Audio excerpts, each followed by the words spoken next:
مرتبہ بیت المعمور میں نماز پڑھ لیتا ہے فرشتہ، پھر قیامت تک اس کی دوسری مرتبہ باری نہیں آئی۔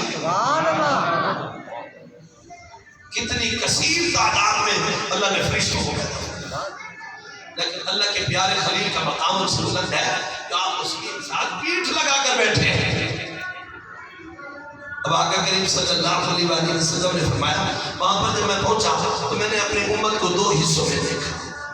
ایک میرے امتی ایسے تھے جن کے لباس خوبصورت سے سفید لباس تھے، اور دوسرا گروہ میں نے دیکھا جن کا لباس پہلا کچیلا تھا۔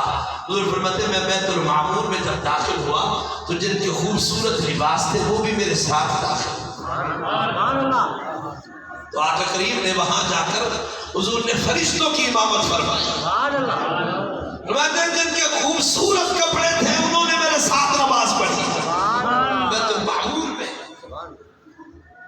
اور جب میں باہر آئے میرے ساتھ واپس آئے جن کے کپڑے میلے کچیلے تھے وہ باہر کھڑے رہے۔ امت تو میری تھی مگر سیاہ کار، اسی وجہ سے وہ میرے ساتھ اندر داخل نہ ہو سکے۔ اب علماء سے آپ نے بڑی پیاری پیاری باتیں سنی ہیں، میں گفتگو کو مکمل کرنے کی کوشش کر رہا ہوں۔ مجھے کہا تھا ایک بچ چکے ہیں، توجہ فرمائیں۔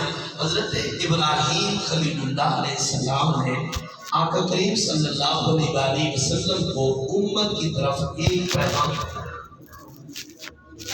کیونکہ آپ جانتے تھے حضور کو خود کیا اللہ کو راضی کرتا ہے تو اللہ کے محبوب کو راضی کرنا پڑے۔ حضور راضی ہوتے ہیں جب امت کی بھلائی ہو۔ حضرت ابراہیم علیہ السلام نے فرمایا واپس جا کر اپنی امت کو میرا پیغام دینا۔ وہ پیغام کیا ہے؟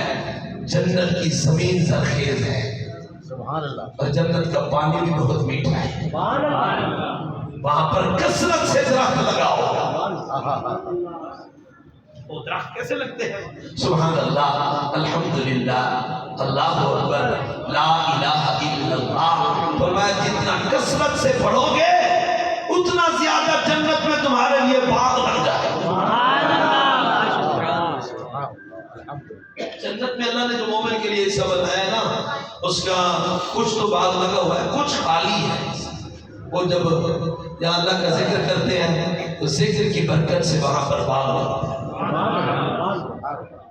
تو یوں نہ ہو کہ آپ یہاں تو جو بیٹھے رہے پھر وہاں جا کر جب پہنچے تو یہ یار یہ ٹکڑا خالی کیوں رہ گیا، یہ تو سبحان اللہ کہنا